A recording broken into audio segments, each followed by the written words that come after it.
After weeks of growth, there's some encouraging news in the battle against a massive wildfire burning in Wood Buffalo National Park. Earlier this week, the fire crossed into the Northwest Territories and became part of what's now known as the Klewi Complex. Fire officials say recent weather and hard work from crews have helped stabilize the fire's growth, but conditions this weekend could still prove challenging. I spoke earlier with the incident commander about what comes next. Greg, thank you so much for being here with me today. Yeah, you're welcome. Thank you. Okay, I want to talk about the Klewi Complex. Those are the fires that are straddling the NWT-Alberta border. Can you give us an update on how big that complex is and kind of where it is now? Yeah, I sure can. So it's just about 52,000 hectares. That's very close to 520 square kilometers.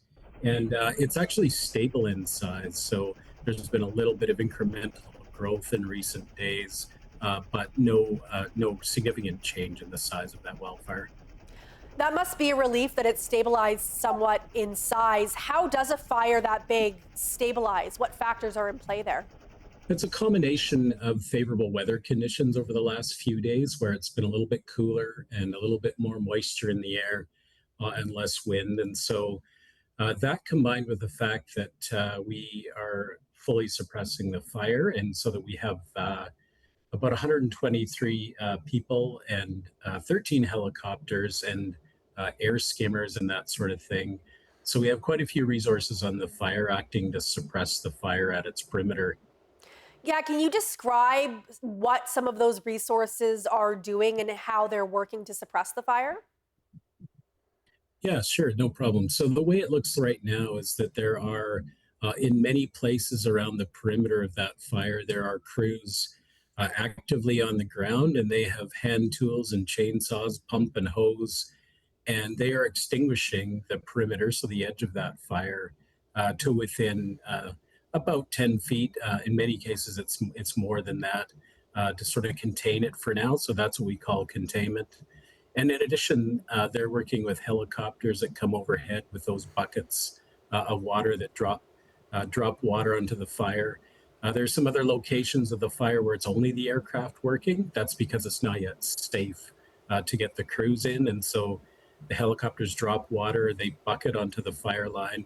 That helps hold the fire in place until the crews can get there and extinguish it. And then there's a couple of other places where there have been small scale planned ignitions, which means the crews, and sometimes are backed up by helicopters, are purposefully igniting small parts of the fire around the perimeter, sometimes deep within the fire, to burn off fuel so that they can't spread from those locations. What are some of the challenges so far that firefighters have faced in fighting the Klewi complex? Really, it's been the remote nature of the fire. There's no way to get heavy ground equipment into this area. I would say the second thing has been the weather. The weather this spring so far has been quite dry, and there have been windy days as well. Little bits of precipitation, but that's not enough to extinguish the fire on its own. And so it's really been those two things. And right now, this complex isn't near any, I suppose, human values, any cabins, anything like that. It is close, though, to the whooping crane nesting area. So can you tell us where this Klewi complex is in relation to the nesting area, and also if anything's being done to protect that? Yes, so the fire is actually within the ecological sensitive site in Wood Buffalo National Park that is the habitat for the whooping crane. So it's right within that. It's not that all of that habitat has or will burn. Mm. Really, the particularly important thing is the nesting of those birds. So the nests that have eggs in them at this time of year. We know from past wildfires in that habitat that the cranes will come back and nest afterwards. But the nests at this time, so we're trying to protect those both from as best we can, and when it's safe to do so, we're trying to protect the nests themselves right now in real time from firefighting activities.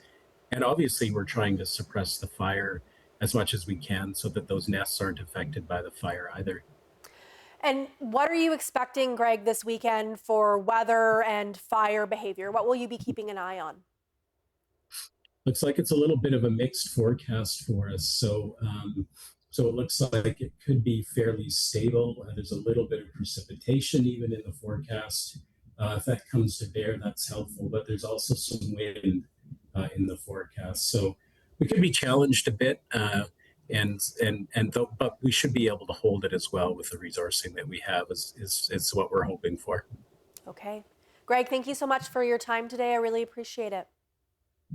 Anytime. Thank you very much.